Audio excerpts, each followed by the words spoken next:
پچھلے جمعۃ المبارکہ میں مختصر طور پہ شہدائے احد اور مجاہدین احد کا ذکر ہوا تھا۔ کما حق ہو تو نہ ہم بیان کر سکتے ہیں اور نہ اتنا وقت ہوتا ہے۔ ان کے فضائل، ان کے برکات، ان کی قربانیاں، دین کے لیے جو انہوں نے کیا، اس کا تو ہم کچھ بھی ایک نقطہ بھی بیان نہیں کر سکتے۔ لیکن مقصد یہ ہوتا ہے کہ ان ساری چیزوں سے کچھ چیزیں اخذ کر کے اپنے عقیدے کو پختہ کر لیا جائے، چونکہ آج کل یہ بڑا مسئلہ ہے، عقیدہ جو ہے وہ ڈاواں ڈول ہوتا جا رہا ہے۔ ایز اے مسلمان اب اسلام کا نام تو لیتے ہیں، لیکن اپنے جو اصل عقائد ہیں ایک تو پتہ نہیں ہے بہت سارے لوگوں کو کہ مسلمان ہوتا کیسے ہے۔ بس مسلمانوں کے گھر میں پیدا ہوئے، جو لوگوں کو کرتے دیکھا وہ کرتے رہے۔ کیا عقیدہ ہونا چاہیے، اس پہ کئی بار میں عرض کر چکا، کیسے عقیدہ ہونا چاہیے، پھر یہ کہ اس کے بعد ہمیں عمل کیسا کرنا ہے، یہ ساری چیزیں دیکھا دیکھی ہو رہی ہیں۔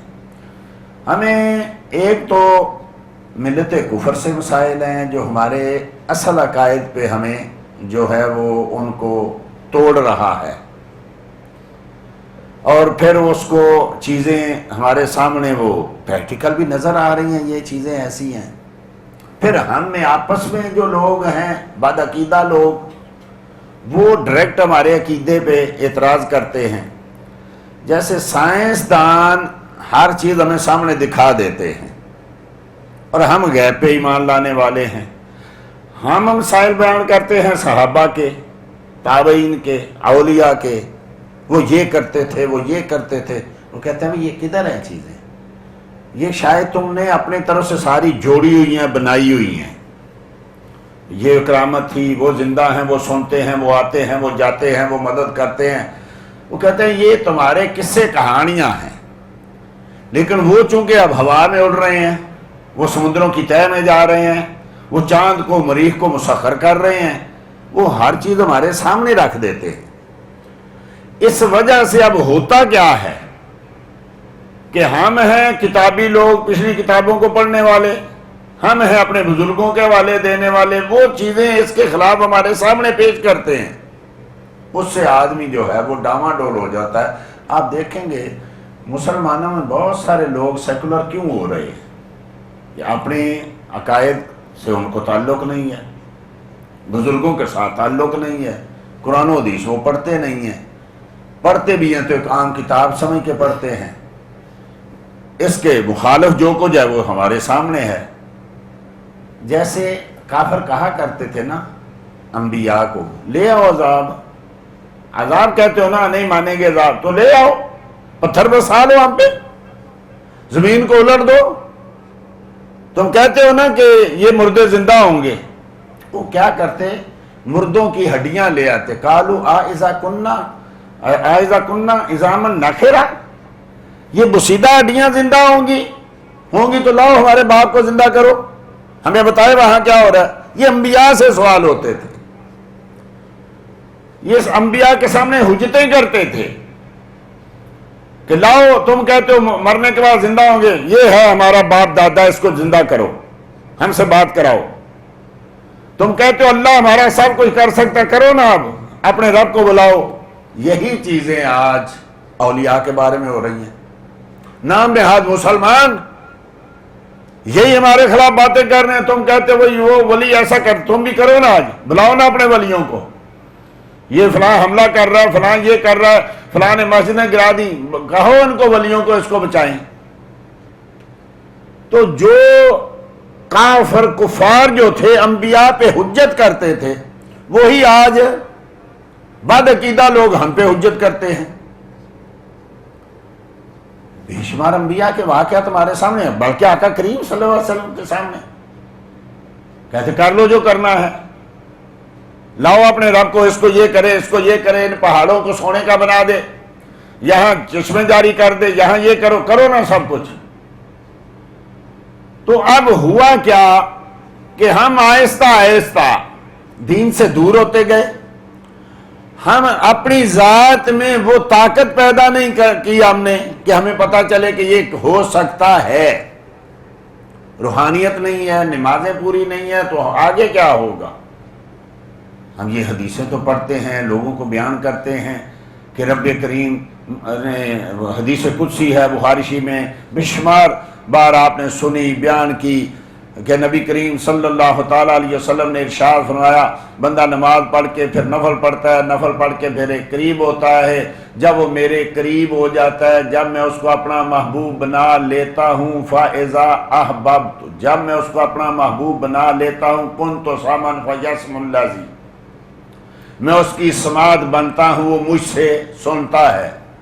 كُنْتُ بَصَرًا فَيَبْصِرُ الَّذِي، میں اس کی آنکھیں بنتا ہوں، مجھے سے. حدیث ہے، صحیح ہے، قدسی ہے، ہم بیان کرتے ہیں.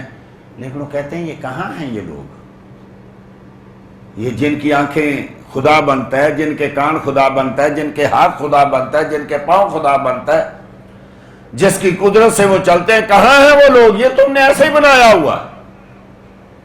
تو اب چونکہ ہم میں وہ چیزیں نہیں ہیں تو ہم پہ اعتراض ہو، جن میں تھے ان پہ بھی اعتراض ہوتے تھے. اب پہلے تو یہ کہ زندگی کیا ہے، موت کیا ہے، زندہ کون ہے، مردہ کون ہے. دیکھیں ایک زندگی ہے ماں کے پیٹ میں، بچہ زندہ ہے، 4 ماہ کے بعد اس میں روح ڈل جاتی ہے، بلکہ اب تو سائنسدان کہتے ہیں پہلے ہی اس میں وہ چیزیں پیدا ہو جاتی ہیں. اب 9 ماہ کے بعد ایک زندگی ہے، زندہ ہے، لیکن وہ زندگی کیسی ہے ہمیں پتہ نہیں. ہمیں پتہ نہیں تو کیا انکار کر دیں گے؟ جبکہ ہم دیکھ رہے ہیں بچے پیدا ہو رہے ہیں، ہم خود پیدا ہوئے ہیں. تو زندگی ہے، رزق بھی اندر ہے، ماں کے پیٹ میں اس کو رزق بھی مل رہا ہے، منہ سے نہیں کھاتا، ناف سے جاتا ہے.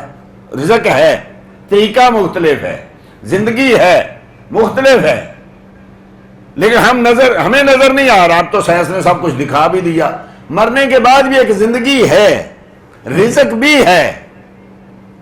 ہم یرزقون، رب کہہ رہے ہیں ہم ان کو رزق دیتے ہیں، وہ رزق کھاتے ہیں. کیسے کھاتے ہیں اب مجھے نہیں پتا، آپ کو نہیں پتا، تو کیا انکار کر دیں؟ علم میرے پاس نہیں ہے. ہوتا کیا ہے آج کل، علم نہیں ہے تو انکار. اب علم نہیں ہے بھائی تو آدمی کہے بھی میرے پاس علم نہیں ہے. یہی دین میں بھی ہو رہا ہے، حدیث نہیں ہے، یہ نہیں کہیں گے میرے علم نہیں جی، ہے ہی نہیں ہے. بھائی 2 کتابیں پڑھی ہیں آپ نے اور آپ ایسے دعوے کر رہے ہیں کہ یہ تو حدیث ہی نہیں ہے. کافی دیر پہلے کی بات ہے، ایک بات ہوئی تو اس نے کہا یہ تو حدیث میں ہے. الحمدللہ، رب کا شکر ہے اللہ نے مجھے ایسے آدمی سے ملا دیا جس نے ساری حدیث کی کتابیں پڑھ لی. میں نے کہا الحمدللہ. کہتا ہے ہاں نہیں میں جب پڑھی نہیں تو تمہیں کیسے پتا حدیث ہی نہیں ہے؟ تم نے کہہ دیا یہ تو حدیث ہی نہیں. یہ تو وہ دعویٰ کرے کہ جس نے ساری کتابیں پڑھ لی ہیں. ہم تو یہی دعویٰ کر سکتے ہیں جی میرے علم میں نہیں ہے. اگر یہیں وہاں بھی ہم یہی کہہ دیں بھائی زندہ ہے، رب نے کہا میرے علم میں نہیں، میں نکما آدمی ہوں، تم نے ایک عقیدہ بنا دیا نہیں زندہ ہی نہیں ہے، بس مر گئے تو چلے گئے، نہ سنتے ہیں، نہ جانتے ہیں، نہ آتے ہیں، نہ جاتے ہیں، نہ اٹھتے ہیں، نہ بیٹھتے ہیں، نہ کھاتے ہیں، نہ پیتے ہیں. بھائی تیرے علم میں نہیں تو انکار کیسے کر رہا ہے؟ زندگی کی بھی کئی قسمیں ہیں. رب نے ہمیں بھی زندہ کہا، رب نے اپنے آپ کو بھی زندہ کہا، وہ بھی ہے ہی ہے، ہم بھی ہے ہی ہیں. وہ بھی سنتا ہے، وہ بھی دیکھتا ہے، ہم بھی سنتے ہیں لیکن کیا اسی طریقے سے جو وہ کرتا ہے. وَجَعَلْنَا سَمِيعًا بَصِيرًا، رب نے کہا ہم نے اس کو سنتا دیکھتا بنا دیا، پیدا کیا سنتا دیکھتا بنا. وہ خدا میں بھی سمیع ہوں بصیر ہوں، تو کیا ایک جیسے ہیں؟ نہیں. زندگی اس کی بھی ہے، زندگی ہماری بھی ہے، وہ بھی سنتا جانتا، ہم بھی سنتے جانتے، لیکن کوئی ایسا پیمانہ نہیں کہ فرق کر سکے کہ کتنا وہ اور کتنے ہم، کوئی ایسا ہے نہیں. لیکن نہ آپ اپنی زندگی کا انکار کر سکتے ہیں نہ اس کی زندگی کا. ایسے علم ہے، ایسے ہی آپ کی، ایسے ہی حیات بعد الممات ہے. رب کہہ رہے زندہ ہے، بل احیاء، وہ زندہ ہے، انتم لا تشعرون، تم نہیں جانتے، گمان تک نہ کرنا۔ اب ہم کہتے ہیں زندہ ہیں تو ہمارے ساتھ چلیں، زندہ ہیں تو ہمارے ساتھ بیٹھیں، زندہ ہیں تو ہمارے ساتھ بیٹھ کے کھائیں۔ یہ کیا شرط ہے؟ زندگی کی شرط ہے؟ حضرت عیسیٰ علیہ السلام زندہ، پوری امت کا اتفاق ہے نا، آسمانوں میں زندہ ہیں، کہاں سے کھاتے ہیں، کیا پیتے ہیں؟ رزق کھاتے ہیں، پیتے ہیں، کیا ہمارے ساتھ بیٹھ کے کھاتے ہیں؟ ہم دیکھتے ہیں نہیں، لیکن زندہ ہے۔ اور نبی کریم صلی اللہ تعالی وسلم معراج کی رات جہاں سیدنا عیسیٰ سے ملے، وہاں سیدنا موسیٰ سے بھی ملے، وہاں سیدنا ابراہیم سے بھی ملے۔ وہ اس زندگی کے ساتھ زندہ ہے، وہ برزخی زندگی کے ساتھ، لیکن نبی کریم نے کیا فرق کیا کہ عیسیٰ سے ملا تھا تو اس حالت میں تھے، موسیٰ سے ملا تو وہ اس حالت میں تھے؟ کوئی فرق کسی حدیث میں؟ وہ بھی نماز پڑھتے ہیں، وہ بھی نماز پڑھتے ہیں، وہ بھی سیر کرتے ہیں، وہ بھی سیر کرتے ہیں، وہ بھی زندہ ہے، وہ بھی زندہ ہے، وہ بھی جانتے ہیں، وہ بھی جانتے ہیں، حتیٰ کہ عام مرنے والا بھی جانتا ہے، بات کرتا ہے، گفتگو کرتا ہے، ملتا ہے، جلتا ہے۔ حدیث میں ہے، حدیثیں بھی صحیح ہیں۔ وہ پوچھتے ہیں ایک دوسرے سے، جب کوئی نیا جاتا ہے پوچھتے ہیں بھئی کیا حال ہے، فلاں کا کیا ہے، فلاں کیا کر رہا ہے، فلاں کیا کر رہا ہے۔ تو زندگی ہے ان کی بھی، جو شہید کی زندگی نسخ قطعی سے ہے، قرآن کی واضح آیات سے ہے۔ اولیاء کے بارے میں وہ نسخ قطعی تو نہیں جو شہید کے بارے میں ہے، لیکن حدیث میں ہے، وہ بھی زندہ ہے۔ اب شہید جو زندہ جن کے لیے اللہ کہہ رہا ہے، وہ کیسے زندہ ہے یہ اللہ جانتا ہے، اللہ کا محبوب جانتا ہے، لیکن ہم جو جانتے ہیں کہ بھی ملتے بھی ہیں، گفتگو بھی کرتے ہیں، سب کچھ جانتے بھی ہیں۔ پچھلی بار میں نے رمضان میں بھی عرض کیا، نبی کریم صلی اللہ تعالی علیہ وسلم کافروں کے سر پہ کھڑے ہو کے بدر میں، ابو جہل، ابو لہب، عتبہ، شیبہ، ولید بن مغیرہ، نضر بن حارث، سب کے کنویں پہ اوپر کھڑے ہو کے پوچھ رہے ہیں، جو میرے رب نے مجھ سے وعدہ کیا پورا کر دیا، جو تمہیں میں نے بتایا وہ بھی پورا ہوا کہ نہیں ہوا؟ فاروق اعظم رضی اللہ تعالی، کہاں کہاں ان کا ذکر۔ ایسے فاروق رب نے بنائے، ہر مسئلے کو ایسے واضح کر دیتے اور کروا دیتے۔ فوراً سوال کیا، یا رسول اللہ خود ہم نے ان کو قتل کیا ہے، خود ہم نے ان کو مارا ہے، آپ ان کو پکار رہے ہیں، یہ سنتے ہیں؟ فرمایا عمر تجھ سے زیادہ سنتے ہیں، تجھ سے۔ اب یہ سوال کہ وہ تو پاس کھڑے ہیں، زندہ ہیں، وہ کنویں میں ہیں، مردہ ہیں، پکار بھی مصطفیٰ رہے ہیں، اور کہہ رہے ہیں تجھ سے زیادہ سنتے ہیں۔ یہ بتاتا ہے کہ مرنے کے بعد سماعت زیادہ ہو جاتی ہے۔ جو پاس کھڑے ہیں ان سے کہہ رہے ہیں تجھ سے زیادہ کافر سنتے ہیں۔ اگر کافر کنویں میں پڑا سنتا ہے تو شیخ عبد القادر جیلانی بغداد میں کیوں نہیں سنتا؟ وہ مومن ہیں۔ افلا تتفکرون افلا تتدبرون، غور و فکر نہیں کرتے، ان چیزوں کو دیکھتے نہیں ہو؟ نام رکھا لیا اہل حدیث، حدیث کو پڑھتے نہیں ہو؟ رب کریم نے ارشاد فرمایا، دیکھیے ایک حیات کا مطلب یہ ہے کہ کچھ لوگ جو ہیں بظاہر تو زندہ ہیں، بظاہر تو سنتے ہیں، بظاہر تو دیکھتے ہیں، لیکن رب کہتا ہے کہ نہیں، نہ ان کی آنکھیں ہیں، نہ ان کے کان ہیں، نہ یہ سنتے ہیں، یہ تو ایسے ہیں جیسے اندھے ہوتے ہیں۔ بے کیا ابو جہل سنتا نہیں تھا، دیکھتا نہیں تھا؟ امیون بکمن امیون، یہ تو گونگے ہیں، بہرے ہیں، سنتے نہیں ہیں، دیکھ رہے ہیں۔ رب کہتا ہے یہ دیکھنا کیا دیکھنا ہوا جو مصطفیٰ کو نہ پہچان سکے، یہ سننا کیا سننا ہوا جو حق کو نہ پہچان سکے۔ تو کچھ لوگ بظاہر چلتے ہیں لیکن مردوں میں شامل ہیں، اور کچھ قبروں میں ہیں، ان سے فائدہ ہو رہا ہے تو وہ زندوں میں شامل ہیں۔ مثلا رب کریم کہتا ہے یحیی الارض بعد موتہا، ہم نے زمین کو مرنے کے بعد زندہ کیا۔ زمین مر چکی تھی، کیا مطلب؟ زمین بھی مرتی زندہ ہوتی ہے؟ کبھی آپ نے دیکھا یہ زندہ یہ مردہ زمین ہے؟ رب تو کہہ رہا ہے کہ یہ مردہ تھی، ہم نے زندہ کی ہے۔ کیسے؟ ایسی زمین جس پہ گھاس نہ ہوگے، جس پہ پھل نہ ہوگے، جس پہ فصل نہ ہوگے، جو کسی کو فائدہ نہ دے، فرمایا یہ مردہ ہے۔ اور ایسی زمین، فرمایا ہم نے بارش نازل کی، اس کو زندہ کیا، کیا اس کی زندگی کیا ہے؟ اس سے پھل نکل رہے ہیں، پھول نکل رہے ہیں، سایہ نکل رہا ہے، اس سے رزق نکل رہا ہے۔ فرمایا یہ فائدہ دے رہی ہے، زندہ ہے۔ جو دنیا زمین فائدہ نہیں دے رہی وہ مردہ ہے۔ اب دیکھیے جو فائدہ دے وہ قبر میں ہو تب بھی زندہ ہے۔ انبیاء فائدہ دیتے ہیں یا نہیں؟ اولیاء فائدہ دیتے ہیں کہ نہیں؟ تو یہ زندہ ہیں، ایک اس لحاظ سے بھی یہ زندہ ہے۔ اور جو کسی کو فائدہ نہیں دیتا وہ اس لحاظ سے بھی مردہ ہے کہ اس کا کسی کو فائدہ ہی نہیں ہے۔ یعنی میں کہہ رہا 46 سال بعد وہاں سے ایک جو ہے وہ کیا نام ہے اس کا، نکالی گئی نہر نکالی گئی، تو وہاں یہ شہدائے احد کی قبریں تھیں۔ کچھ شہداء کی قبریں ظاہر ہوں گے، جن میں بعض روایتوں میں سیدنا امیر حمزہ سید الشہداء رضی اللہ تعالیٰ عنہ بھی ہیں۔ تو ان کا ہاتھ دل نکالا گیا تھا نا، تو ان کا ہاتھ دل پہ تھا، جب وہ ہاتھ اٹھاتے تو خون کا فوارہ نکلتا، جب ہاتھ چھوڑتے تو ہاتھ پھر وہیں چلا جاتا۔ اور کس کو زندگی کہتے ہو؟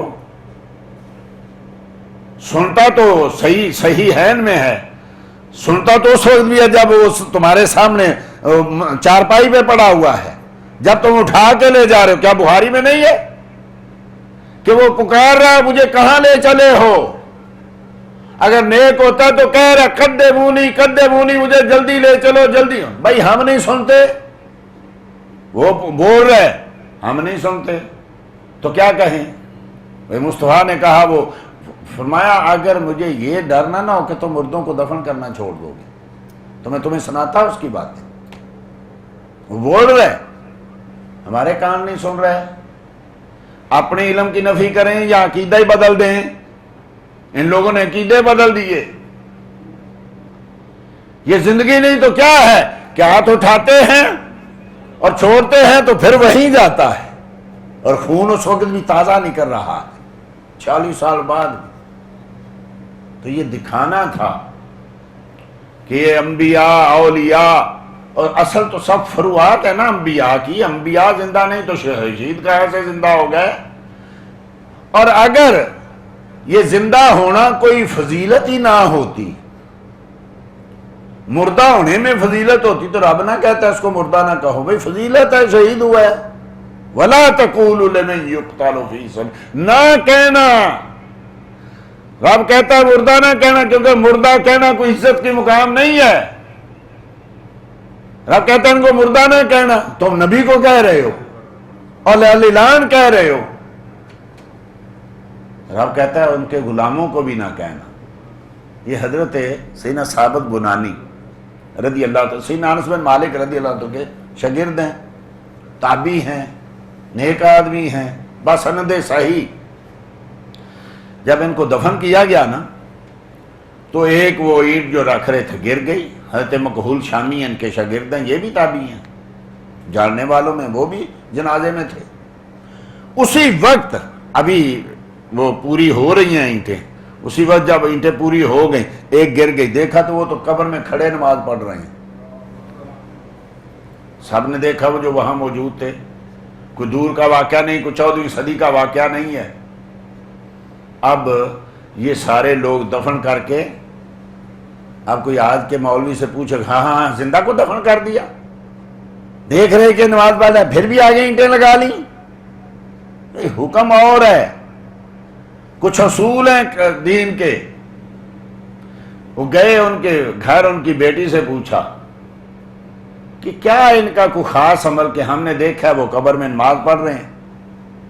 تو کہا یہ جب بھی کوئی دعا مانگتے نا تو یہ دعا مانگا کرتے تھے کہ یا اللہ اگر نبیوں کے بعد، نبیوں میں تو اختلاف ہی نہیں تھا، نہ صحابہ میں، نہ تابعین میں، نہ تبع تابعین میں، اور جن 3 زمانوں کو نبی کریم صلی اللہ تعالی علیہ وسلم نے خیر کہا، خیر القرون کرنی ثم الذین یلونہم ثم الذین یلونہم، میرا زمانہ سب سے بہتر، پھر اس کے ساتھ، پھر اس کے ساتھ۔ یہ تین زمانوں کو نبی کریم نے خیر کہا، اور آج کو کہے کہ معاذ اللہ یہی جھوٹے تھے، تو اس کا مطلب ہے نبی کریم کا رد کر رہا ہے وہ۔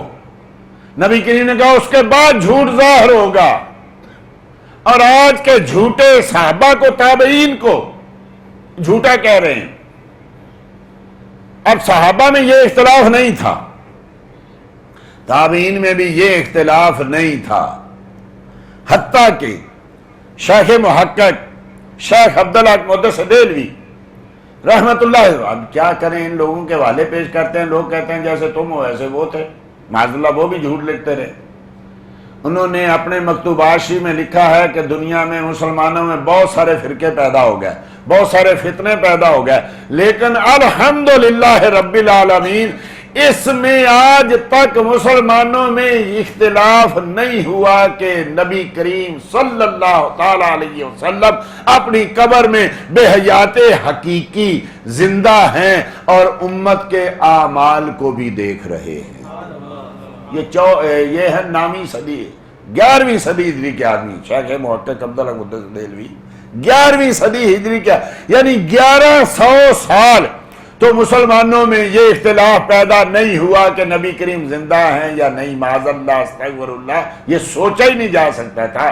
آج دیکھیے کتنے اختلاف ہیں، اور زندہ کہنے والوں کو کیا کیا کہہ رہے ہیں، یعنی 11 سال تک تو یہ اختلاف نہیں تھا۔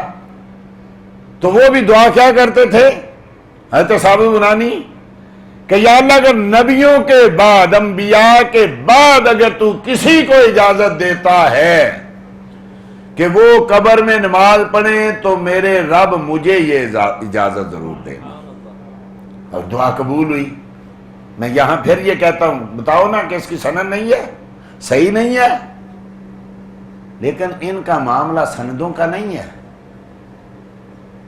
جس کے ساتھ محبت ہوتی ہے نا اس کا عیب بھی خوبی نظر آتا ہے، اور جس کے ساتھ نفرت ہوتی ہے اس کی خوبی بھی عیب نظر آتی ہے۔ یہ محبت حدیثی میں ہے، محبت بہرا اور اندھا کر دیتی ہے۔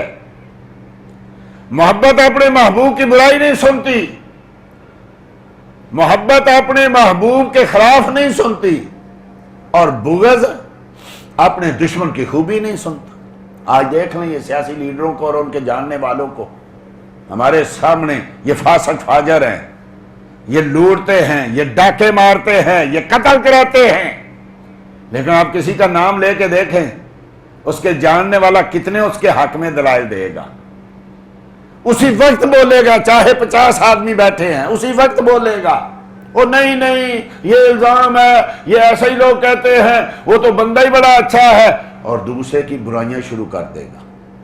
اب اس کی بات کریں تو وہ کبھی ایسا نہیں دیکھا کہ مصطفیٰ کے بارے میں کوئی بات کرے تو اسی وقت کو کھڑا ہو، یہ عاشق کھڑے ہوتے تھے۔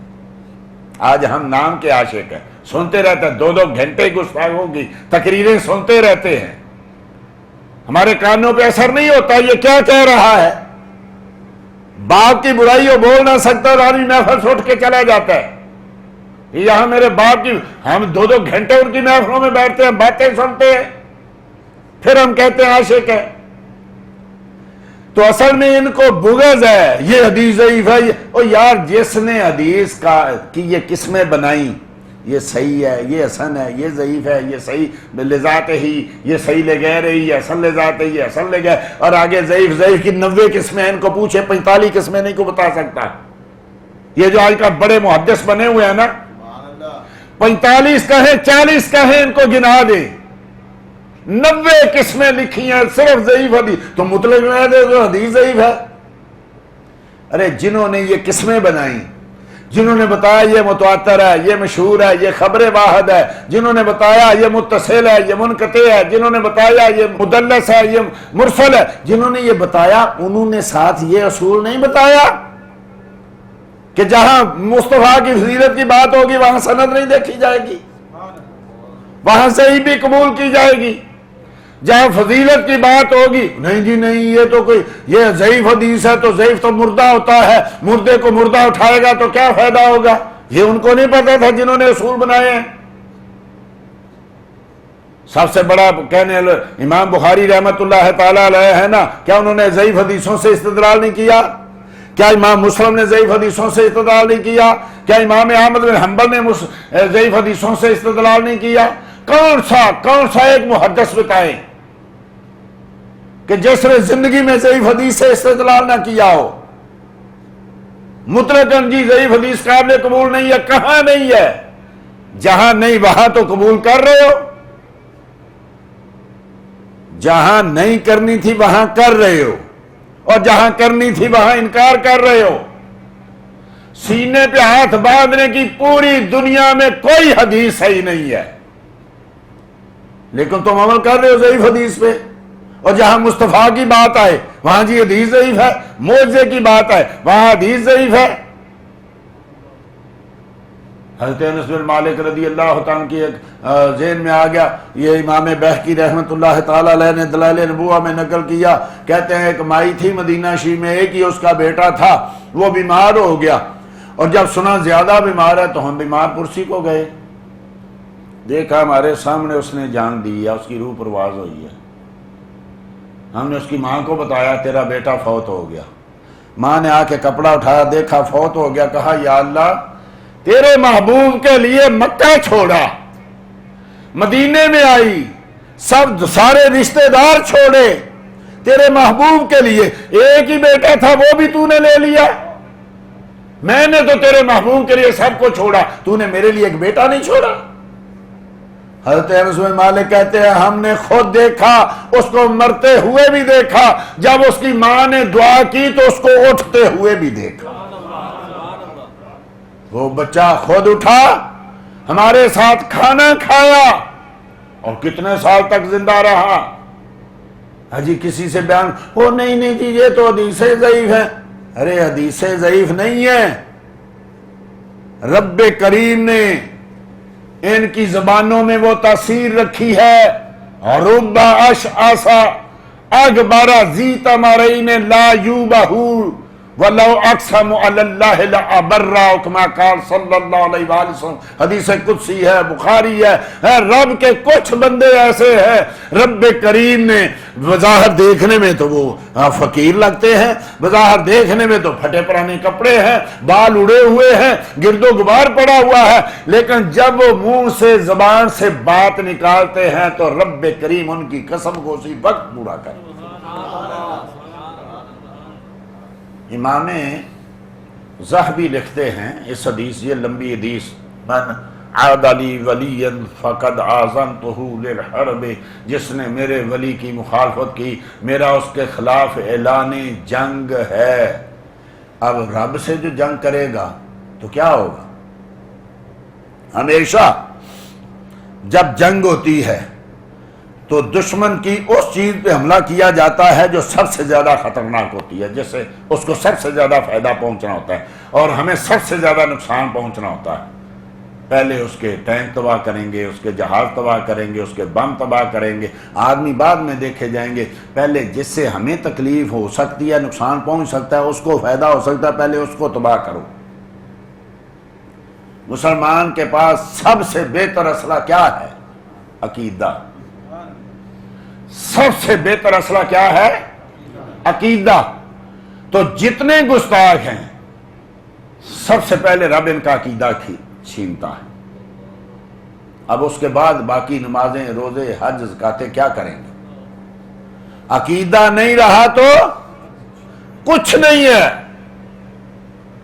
عقیدہ ہے، ایمان ہے تو ساری چیزیں فائدہ دیں گی، نماز، روزہ، حج، زکات. نہیں تو ساری چیزیں پاس ہوں گی. عاملۃ ناصبہ تصلی نارا حامیہ. اٹھاؤ اپنے یہ سارے اعمال اور جہنم میں چھلانگ لگاؤ، جاؤ. رب نے کیا کیا؟ ان کے عقیدے چھین لیے. میں یہ بھی ہے کہ آپ دوستوں کو جتنے بھی نئے عقیدے بنے، جتنے بھی فرقے بنے، ان سب کے لیڈر جتنے تھے سب بے استاد تھے. آج کل یہ بڑی دعوت دیتی نا، خود پڑھو، خود پڑھو لوگوں، خود پڑھو قرآن، خود پڑھو حدیث. یہ چھوڑو مولویوں کو، یہ چھوڑو مدرسوں کو، ہر چیز کا ترجمہ ہو گیا یہ خود پڑھے ہوئے نے نئے فرقے بنائے. ایک دور تھا نا، وقت کے حاکم نے کہا امام احمد بن حنبل کو ابن ابی داؤد سے بات کیوں نہیں کرتے، بات کرو، مناظرہ کرو. میں اس سے بات کروں جس کا کوئی استاد ہی نہیں ہے. فرمایا بے استادوں سے بات نہیں ہوتی، بے مرشدوں سے بات نہیں ہوتی. جس کا کوئی استاد نہیں، پیر نہیں، اس کا پیر شیطان ہے. یہ اولیاء نے کہا. اس کو شیطان جو ہے وہ ورگلاتا ہے. جو بھی وَمَن يَتَّبَعْ غَيْرَ سَبِيلِ الْمُؤْمِنِينَ، جس نے ان لوگوں کا راستہ چھوڑا نا، صحابہ کا، تابعین کا، تبع تابعین کا، اولیاء کا، علماء کا، پھر جدھر چاہے جائے ہم اس کی رسی دراز کر دیتے ہیں، جہنم میں پہنچاتے ہیں. نئے سے نئے فرقے. بھئی تو نے کہاں سے سیکھا؟ کہتا لو جی ترجمہ ہو گیا میرے سامنے بخاری، میں بخاری پڑھ رہا ہوں، میں مسلم پڑھ رہا ہوں، میں قرآن پڑھ رہا ہوں. آج مذاق کرتے، کہتا ہے مولوی روکتے ہیں علم سے. ہم علم سے نہیں روکتے. مصطفیٰ نے کہا تھا نا 4 آدمیوں سے قرآن پڑھنا، کیا دوسرے قرآن نہیں پڑھاتے تھے؟ کیا سارے صحابہ قرآن نہیں پڑھا سکتے تھے؟ کیوں پابندی لگائی؟ جس چیز کا کوئی عالم ہے، بھائی اگر کوئی انجینئر ہے تو اپنی ماں کا، اتنا پڑھا لکھا اپنی ماں کا آپریشن کیوں نہیں کرتا؟ یا میں نے یہ علم نہیں پڑھا. کوئی ڈاکٹر، یہ اتنے پیسے ہیں اور اس کا گھر ایسی جگہ ہے کہ دوسری طرف جا نہیں سکتا، خود پول کیوں نہیں بناتا؟ میں ڈاکٹر ہوں، میں یہ انجینئر نہیں. ساری دنیا میں جس چیز کی سند ہے اسی پہ ملازمت ملتی ہے، دوسری پہ نہیں. لیکن دین ہمارا ایک ایسا ہے جو چاہتا ہے جہاں سے چاہتا ہے اٹھتا ہے، جو چاہتا ہے بیان کرتا ہے. اور آپ کو کوئی آدمی ڈھیل دے تو آپ تو اس کے ساتھ لگیں گے. یہ شیطان تو ساتھ ہے. بے حیائی کیسے پھیلتی ہے، بدعقیدگی کیسے پھیلتی ہے، کفر کیسے پھیلتا ہے. 1,00,000 کم و بیش 24,000 پیغمبر و رسل آئے، لیکن ان کے دور میں مومن کم اور کافر زیادہ تھے کہ نہیں؟ تاکہ آقا کریم صلی اللہ علیہ وسلم کے دور میں اکیلا ہے. 1,24,000 سے لڑا، ہر نبی سے زیادہ لے گیا. وہ کہتے ہیں دیکھو جی ہمارے فالوور دیکھو. تو شیطان نہیں یہ کہتا میرے فالوور تو دیکھو نا. 1,24,000 رب سمیت ایک طرف، رب بھی ساتھ تھا نا انبیاء کا، اور اکیلا شیطان ایک طرف. حق دیکھو، فالوور نہ دیکھو، ماننے والے نہ دیکھو، حق دیکھو. کتنے جاہل پیر ہیں جو شریعت کا مذاق اڑاتے ہیں، کتے لڑاتے ہیں اور گھوڑے دوڑاتے ہیں اور داڑھی منڈے ہیں، چرس پیتے ہیں، لیکن ان کے فالوور دیکھو. میلہ لگتا ہے تو کہاں تک لوگ ہوتے ہیں، ناچ رہے ہیں، گا رہے ہیں، جناب دھمال پڑی ہوئی ہے، نمازوں کا پتہ نہیں، روزوں کا پتہ نہیں. تو ان کو دیکھنا، ان کے ماننے والوں کو. یہ لوگ، پھر رب کریم کا ایک وعدہ ہے نا، من جاء بالحسنہ فلہ عشر امثالہ. جو ایک نیکی لائے گا اس کو کیا ملے گا؟ 10. ایک روپیہ خرچ کرو تو کتنے ملیں گے؟ 10. بعض کا 70، بعض کا بغیر حساب کے. ایک نیکی کرو تو رب کا وعدہ کتنے دے گا؟ 10. ایک جان دے تو کتنی دے گا؟ 10. اور شہید نے ایک جان دی ہے، تو کہتا ہے ایک ہی تھی، دے دیا، مر گیا. فرمایا نہیں، اس نے ایک دیا، میں 10 دوں گا. پہلے اڑ نہیں سکتا تھا، اب اڑے گا. پہلے دیوار کے پیچھے دیکھ نہیں سکتا تھا، اب میں نے 10 آنکھوں کی، 70 آنکھوں کی اس کو طاقت دی ہے، اب یہ دیکھے گا. پہلے یہ میل 2 میل سے سنتا نہیں تھا، اب اس نے کان میری بارگاہ میں دیے ہیں. سیدنا حمزہ کے کان بھی کاٹ لیے گئے تھے، آنکھیں بھی نکال لی گئی تھی. فرمایا یہ میری بارگاہ میں گئے ہیں، میں ان کو اس کے بدلے میں 10 جانیں دوں گا. 10 حیاتیاں. یہ کیا؟ تو 1 روپیہ خرچ کرے تو 10 ملے، جان خرچ کرے تو کچھ بھی نہ ملے. جان خرچ کرے گا تو ایسی جان ملے گی کہ پہلے صرف مدینے میں رہتے تھے، اب جہاں چاہیں جائیں۔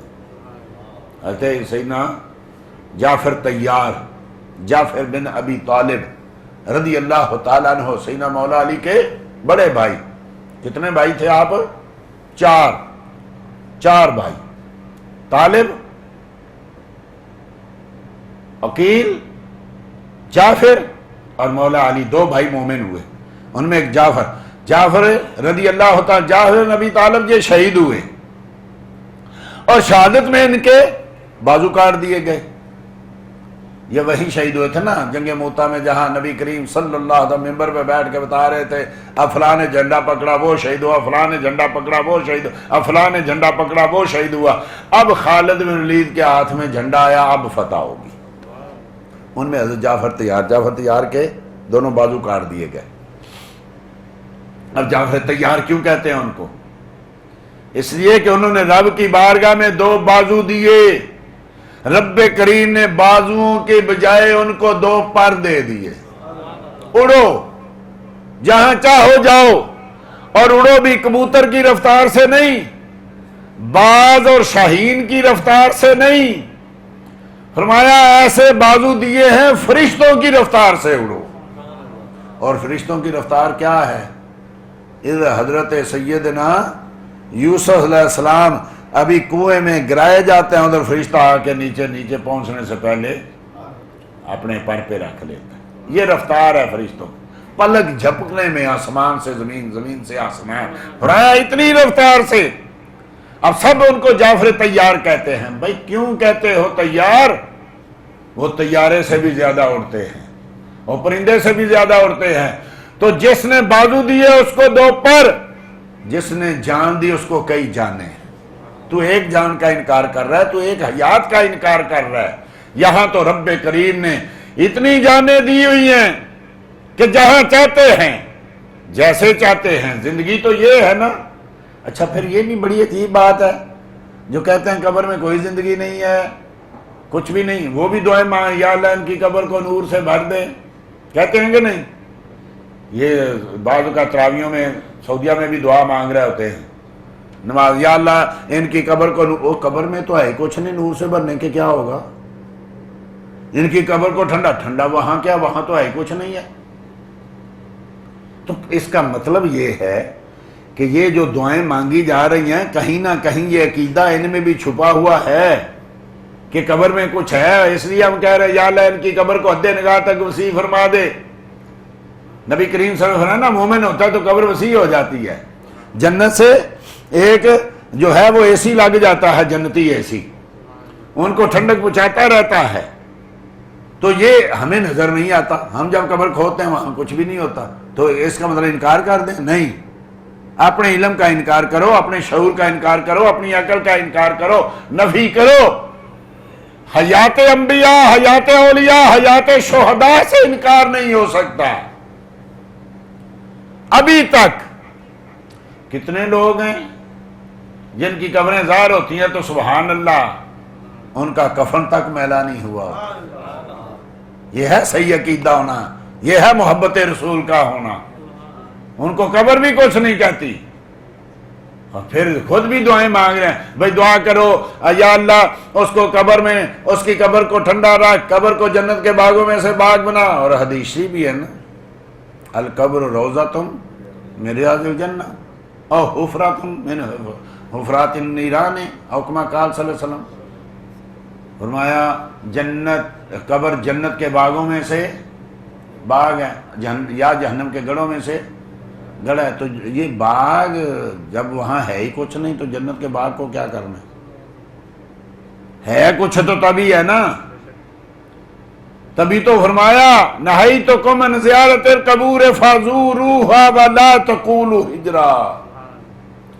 فرمایا میں نے منع کیا تھا قبروں کی زیارت نہ کرنا، اب میں حکم دیتا ہوں قبروں کی زیارت کرنا، وہاں کوئی بے حیائی کی بات نہ کرنا۔ بھائی بے حیائی کی بات جو مرضی کرے آدمی نہیں، ان کو تکلیف ہوتی ہے، ان کو خوشی بھی ہوتی ہے، ان کو تکلیف بھی ہوتی ہے۔ ابن ماجہ کی حدیث ہے، یا صاحب سبتتین اخلن علیک، او سبتی جوتی والے، اتار دے جوتے، قبر میں چل رہا ہے، تو ان کو تکلیف نہ دے، لا توزیہ ولا یوزیک، تو ان کو تکلیف نہ دے، وہ تجھے تکلیف نہ دے۔ اس کا مطلب یہ ہے کہ جوتے کے ساتھ قبرستان میں چلنا یہ ان کو تکلیف دیتا ہے، حالانکہ قبر کے اوپر تو نہیں آیا، قبر میں واضح قبرستان میں اتار دے، اس کو جوتے کو اتار دے، ان کو تکلیف نہ، اس کا مطلب ان کو تکلیف دیتی ہے، اس کا مطلب ان کو بری چیز تکلیف دیتی ہے تو اچھی چیز خوشی بھی تو دیتی ہوگی، ہے تو ان کو تکلیف، وہ تجھے تکلیف نہ دے، اس کا مطلب وہ تکلیف دیتے ہیں۔ اگر تکلیف دیتے ہیں تو آسائش نہیں دے سکتے، یہ بھی عجیب لوگ ہیں، نظر بد کو مانتے ہیں، ہر بری چیز کو مانتے ہیں، نظر بد لگ گئی جی، العین حق، نبی کریم صلی اللہ علیہ وسلم نظر کا لگنا حق ہے، ارے بد نظر لگتی ہے کسی برے آدمی کی، ولی کی اچھی نظر کیوں نہیں لگتی؟ تندرست نظر بد سے بیمار ہو جاتا ہے، ارے بیمار کسی اچھی نظر سے تندرست کیوں نہیں ہو سکتا؟ یہ اصل میں بات چیزوں کو مانتے، اچھی چیزوں کو مانتے نہیں ہیں۔ نہیں جی نظر بد لگ گئی، سب کا نظر بد لگ گئی، ارے نظر بد برے آدمی کی لگتی ہے، مصطفیٰ کی اچھی نظر کیوں نہیں لگتی؟ ولیوں کی اچھی نظر کیوں نہیں لگتی؟ اس لیے کہ تو نے بد کو ماننا ہوا ہے، تو بد کو مانتا ہے، ہم نے اچھوں کو ماننا ہوا ہے، ہم اچھوں کو مانتے ہیں۔ نظر بد لگتی ہے تو نظر حسن بھی لگتی ہے، دیکھنے سے پڑ گئی جسم معاشر میں بخشا گیا، ارے یہ نظر جس پہ پڑ جائے وہی جنتی ہو جاتا ہے۔ تو اس لیے بد کی صرف نہ دیکھا کرو، کبھی اچھے کی بھی دیکھا کرو۔ یہ تم یہ تو دیکھتے ہو قبر دیکھی تو وہاں ہڈیاں تھیں، یہ بھی تو دیکھو کہ صدیوں بعد میں ان کی قبریں دیکھی تو تر و تازہ تھی۔ یہ بھی کتنے مثالیں ہیں، ان کو کیوں نہیں دیکھتے؟ تو فرمایا وَلَا تَقُولُوا لِمَن يُقْتَلُ فِي سَبِيلِ اللَّهِ، خبردار ان کو مردہ نہ کہنا، یہ حکم خدا بندی ہے، بَلْ أَحْيَاءٌ وَأَنْتُمْ لَا تَشْعُرُونَ، یہ زندہ ہے تمہیں شعور نہیں ہے۔ چلو بھائی کہتے نہیں، رب نے کہہ دیا ہے تو صحیح نا، خود ہی دفن کیے ہیں، قبر بھی بنی ہوئی ہے۔ وَلَا تَحْسَبَنَّ الَّذِينَ قُتِلُوا فِي سَبِيلِ اللَّهِ أَمْوَاتًا، خبردار گمان بھی نہ کرنا، تمہارا گمان سوچنا بھی، یہ سوچنا کہ جو رب کی راہ میں شہید بھی کئی قسم کے ہوتے ہیں نا، یہ ہیں شہادت کبریٰ جو یہ جنگوں میں ہوتی ہے، ایک شہادت ہے جو رب کی راہ میں ساری زندگی لگا دیتا ہے، بظاہر تو اس کو نہیں وہ شہادت ملی، لیکن حکمی طور پہ تو وہ شہید ہے نا، اس کو بھی تو یہی جو رب کی رحمتیں ملیں گی نا۔ گمان بھی نہ کرنا کہ یہ مردہ ہیں، یہ زندہ ہیں، بلکہ رزق بھی دیے جاتے۔ پہلے میں نے کیا تھا نا، بچے کو رزق ناف سے دیا جاتا ہے، ہم منہ سے کھاتے ہیں، انکار اس کے رزق کا بھی نہیں، اب ان کو بھی رب رزق دے رہا ہے، کیسے دے رہا ہے، کیسے کھاتے ہیں، کیا کرتے ہیں، یہ الگ بات ہے۔ کسی کا رزق ذکر ہو جاتا ہے، کسی کا رزق جو ہے وہ عبادت ہو جاتا ہے، کسی کا رزق جو ہے وہ کسی کو دیکھنا ہی ہو جاتا۔ وہ دیکھو نا، حضرت یوسف کو دیکھتے تھے تو 30 دن تک بعض اوقات ہے، اور 3 مہینے تک، بعض روایتوں میں 3 مہینے خلقت رجیب ایک یوسف کے نامی، 3 مہینے تک نہ بھوک لگتی تھی نہ پیاس لگتی تھی جو سیدنا یوسف کو دیکھتا تھا، تو وہ رزق بن گیا دیکھنا۔ تو یہ قبروں میں جاتے ہیں، ان کا رزق بن جاتا ہے مصطفیٰ کو دیکھنا، ان کا رزق بنتا ہے نمازیں پڑھنا، ان کا رزق بن جاتا ہے اللہ کی جو وہاں عبادت ثواب کے لیے نہیں ہوتی، وہاں عبادت رزق کے لیے ہوتی ہے۔ دعا کریں اللہ جل مجدہ الکریم ہمیں پکا سچا صحیح عقیدہ جو ہمیں اپنے بزرگوں سے ملا اس پہ قائم و دائم رہنے کی توفیق۔ یہ نئی نئی باتیں سن کے نئے نئے لوگوں کے ساتھ، یہ بد لوگوں سے، بد عقیدہ لوگوں کے ساتھ ہمیں جو ہے چلنے سے بچائے، اور نیک لوگوں کی سنگت اختیار کرے۔ وما علیہ الا البلاغ المبین۔